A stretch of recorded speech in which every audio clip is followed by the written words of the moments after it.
Le second livre des Chroniques, chapitre 32. Après ces choses et ces actes de fidélité, parut Sankérib, roi d'Assyrie, qui pénétra en Juda et assiégea les villes fortes, dans l'intention de s'en emparer.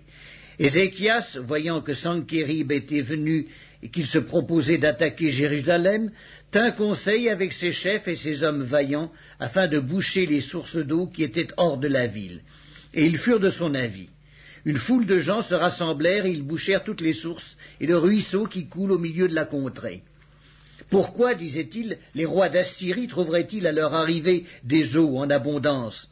Ézéchias prit courage, il reconstruisit la muraille qui était en ruine et l'éleva jusqu'au tour, bâtit un autre mur en dehors, fortifia Milo dans la cité de David et prépara une quantité d'armes et de boucliers. Il donna des chefs militaires au peuple et les réunit auprès de lui sur la place de la porte de la ville. S'adressant à leur cœur, il dit « Fortifiez-vous et ayez du courage, ne craignez point et ne soyez point effrayés devant le roi d'Assyrie et devant toute la multitude qui est avec lui, car avec nous il n'y a plus qu'avec lui. Avec lui est un bras de chair et avec nous l'Éternel, notre Dieu, qui nous aidera et qui combattra pour nous. » Le peuple eut confiance dans les paroles d'Ézéchias, roi de Juda. Après cela, Sankérib, roi d'Assyrie, envoya ses serviteurs à Jérusalem, pendant qu'il était devant Lachis avec toutes ses forces. Il les envoya vers Ézéchias, roi de Juda, et vers tous ceux de Juda qui étaient à Jérusalem, pour leur dire « Ainsi parle Sankérib, roi d'Assyrie. Sur quoi repose votre confiance pour que vous restiez à Jérusalem dans la détresse ? Ézéchias ne vous abuse-t-il pas pour vous livrer à la mort par la famine et par la soif, quand il dit « L'Éternel notre Dieu nous sauvera de la main du roi d'Assyrie » N'est-ce pas lui, Ézéchias, qui a fait disparaître les hauts lieux et les autels de l'Éternel, et qui a donné cet ordre à Juda et à Jérusalem? Vous vous prosternerez devant un seul autel, et vous y offrirez les parfums? Ne savez-vous pas ce que nous avons fait, moi et mes pères, à tous les peuples des autres pays? Les dieux des nations de ces pays ont-ils pu délivrer leur pays de ma main? Parmi tous les dieux de ces nations que mes pères ont exterminés, quel est celui qui a pu délivrer son peuple de ma main pour que votre Dieu puisse vous délivrer de ma main? Qu'Ézéchias ne vous séduise donc point et qu'il ne vous abuse point ainsi. Ne vous fiez pas à lui, car aucun dieu d'aucune nation ni d'aucun royaume n'a pu délivrer son peuple de ma main et de la main de mes pères. Combien moins votre Dieu vous délivrera-t-il de ma main? Les serviteurs de Sankérib parlèrent encore contre l'Éternel Dieu et contre Ézéchias son serviteur. Et il envoya une lettre insultante pour l'Éternel, le Dieu d'Israël, en s'exprimant ainsi contre lui. De même que les dieux des nations des autres pays n'ont pu délivrer leur peuple de ma main, de même le Dieu d'Ézéchias ne délivrera pas son peuple de ma main. Les serviteurs de Sankérib crièrent à haute voix en langue judaïque, afin de jeter l'effroi et l'épouvante parmi le peuple de Jérusalem qui était sur la muraille, et de pouvoir ainsi s'emparer de la ville. Ils parlèrent du Dieu de Jérusalem comme des dieux des peuples de la terre, ouvrage de main d'homme. Le roi Ézéchias et le prophète Ésaïe, fils d'Amoz, se mirent à prier à ce sujet, et ils crièrent au ciel. Alors l'Éternel envoya un ange qui extermina dans le camp du roi d'Assyrie tous les vaillants hommes, les princes et les chefs, et le roi confus retourna dans son pays. Il entra dans la maison de son Dieu, et là ceux qui étaient sortis de ses entrailles le firent tomber par l'épée.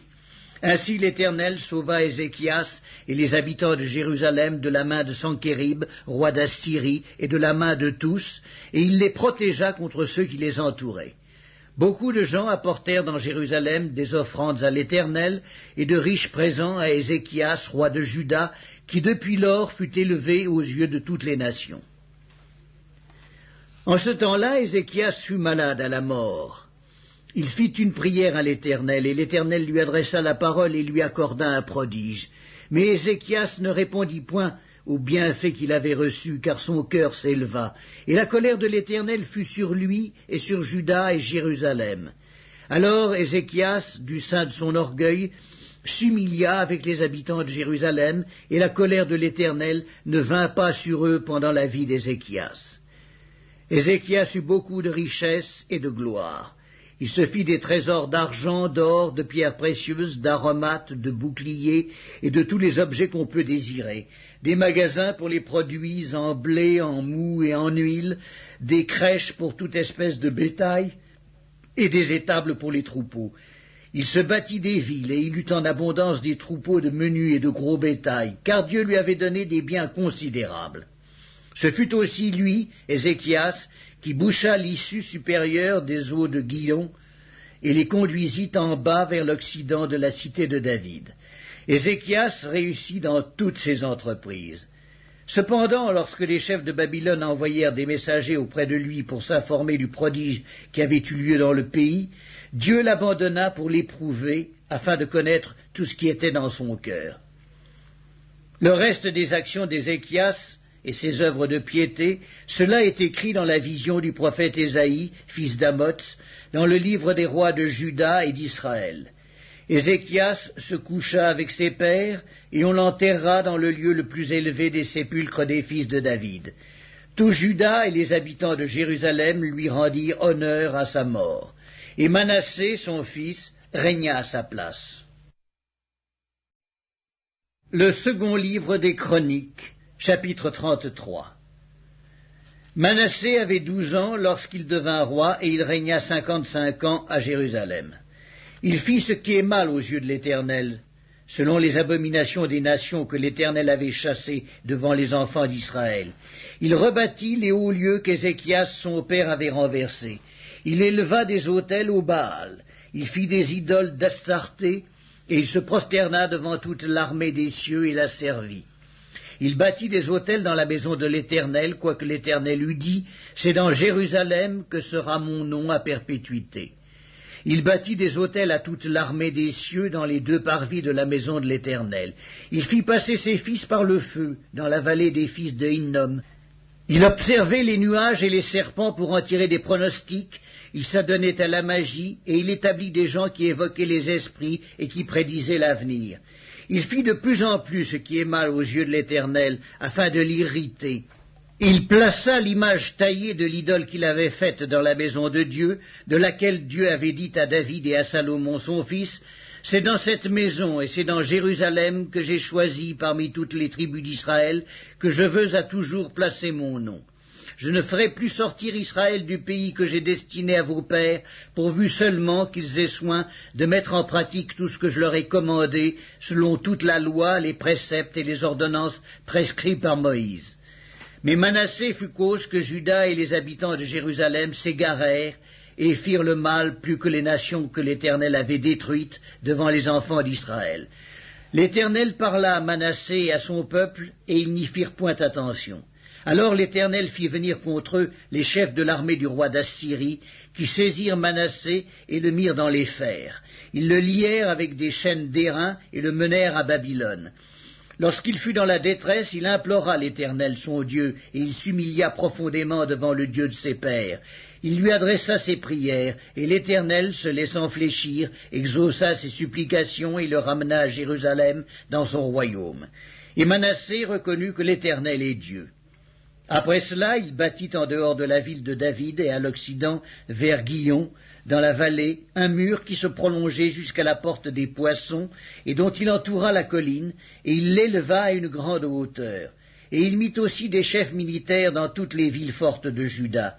Il fit disparaître de la maison de l'Éternel les dieux étrangers et l'idole, et il renversa tous les autels qu'il avait bâtis sur la montagne de la maison de l'Éternel et à Jérusalem, et il les jeta hors de la ville. Il rétablit l'autel de l'Éternel, et y offrit des sacrifices d'action de grâce et de reconnaissance, et il ordonna à Juda de servir l'Éternel, le Dieu d'Israël. Le peuple sacrifiait bien encore sur les hauts lieux, mais seulement à l'Éternel son Dieu. Le reste des actions de Manassé, sa prière à son Dieu, et les paroles des prophètes qui lui parlèrent au nom de l'Éternel, le Dieu d'Israël, cela est écrit dans les actes des rois d'Israël. Sa prière et la manière dont Dieu l'exauça, ses péchés et ses infidélités, les places où il bâtit des hauts lieux et dressa des idoles et des images taillées avant de s'être humilié, cela est écrit dans le livre de Osaïe. Manassé se coucha avec ses pères et on l'enterra dans sa maison, et Amon, son fils, régna à sa place. Amon avait 22 ans lorsqu'il devint roi, et il régna 2 ans à Jérusalem. Il fit ce qui est mal aux yeux de l'Éternel, comme avait fait Manassé son père. Il sacrifia toutes les images taillées qu'avait faites Manassé son père, et il les servit. Il ne s'humilia pas devant l'Éternel comme s'était humilié Manassé son père, car lui, Amon, se rendit de plus en plus coupable. Ses serviteurs conspirèrent contre lui et le firent mourir dans sa maison. Mais le peuple du pays frappa tous ceux qui avaient conspiré contre le roi Amon, et le peuple du pays établit roi Josias, son fils, à sa place. Le second livre des Chroniques, chapitre 34. Josias avait 8 ans lorsqu'il devint roi, et il régna 31 ans à Jérusalem. Il fit ce qui est droit aux yeux de l'Éternel, et il marcha dans les voies de David son père. Il ne s'en détourna ni à droite ni à gauche. La 8e année de son règne, comme il était encore jeune, il commença à rechercher le Dieu de David son père. Et la 12e année, il commença à purifier Juda et Jérusalem des hauts lieux, des idoles, des images taillées et des images en fonte. On renversa devant lui les autels des Baals, et il abattit les statues consacrées au soleil qui étaient dessus. Il brisa les idoles, les images taillées et les images en fonte, et les réduisit en poussière, et il répandit la poussière sur les sépulcres de ceux qui leur avaient sacrifié. Et il brûla les ossements des prêtres sur leurs autels. C'est ainsi qu'il purifia Juda et Jérusalem. Dans les villes de Manassé, d'Éphraïm, de Siméon et même de Nephtali, partout, au milieu de leurs ruines, il renversa les autels, il mit en pièces les idoles et les images taillées, et les réduisit en poussière, et il abattit toutes les statues consacrées au soleil dans tout le pays d'Israël. Puis il retourna à Jérusalem. La 18e année de son règne, après qu'il eut purifié le pays et la maison, il envoya Scaphon, fils d'Atsalia, Maaséja, chef de la ville, et Joach, fils de Joachaz, l'archiviste, pour réparer la maison de l'Éternel son Dieu. Ils se rendirent auprès du souverain sacrificateur, Hilkija, et on livra l'argent qui avait été apporté dans la maison de Dieu, et que les Lévites gardiens du seuil avaient recueilli de Manassé et d'Éphraïm, et de tout le reste d'Israël, et de tout Juda et Benjamin, et des habitants de Jérusalem. On le remit entre les mains de ceux qui étaient chargés de faire exécuter l'ouvrage dans la maison de l'Éternel. Ils l'employèrent pour ceux qui travaillaient aux réparations de la maison de l'Éternel, pour les charpentiers et les maçons, pour les achats de pierres de taille et de bois destinés aux poutres et à la charpente des bâtiments qu'avaient détruits les rois de Juda. Ces hommes agirent avec probité dans leur travail. Ils étaient placés sous l'inspection de Yakat et Abdias, lévites d'entre les fils de Merari, et de Zacharie et Mesculam d'entre les fils des Kéatites. Tous ceux des Lévites qui étaient habiles musiciens surveillaient les manœuvres et dirigeaient tous les ouvriers occupés aux divers travaux. Il y avait encore d'autres Lévites secrétaires, commissaires et portiers. Au moment où l'on sortit l'argent qui avait été apporté dans la maison de l'Éternel, le sacrificateur Hilkija trouva le livre de la loi de l'Éternel donné par Moïse. Alors Hilkija prit la parole et dit à Scaphon, le secrétaire, « J'ai trouvé le livre de la loi dans la maison de l'Éternel. » Et Hilkija donna le livre à Scaphon, et Scaphon apporta le livre au roi et lui rendit aussi compte en disant, « Tes serviteurs ont fait tout ce qui leur a été commandé. Ils ont amassé l'argent qui se trouvait dans la maison de l'Éternel et l'ont remis entre les mains des inspecteurs et des ouvriers. » Scaphon, le secrétaire, dit encore au roi, « Le sacrificateur Hilkija m'a donné un livre. » Et Scaphon le lut devant le roi. Lorsque le roi entendit les paroles de la loi, il déchira ses vêtements. Et le roi donna cet ordre à Hilkija, à Akikam, fils de Scaphon, à Abdon, fils de Miché, à Scaphon le secrétaire, et à Asaja, serviteur du roi, « Allez consulter l'Éternel pour moi et pour ce qui reste en Israël et en Juda, au sujet des paroles de ce livre qu'on a trouvé.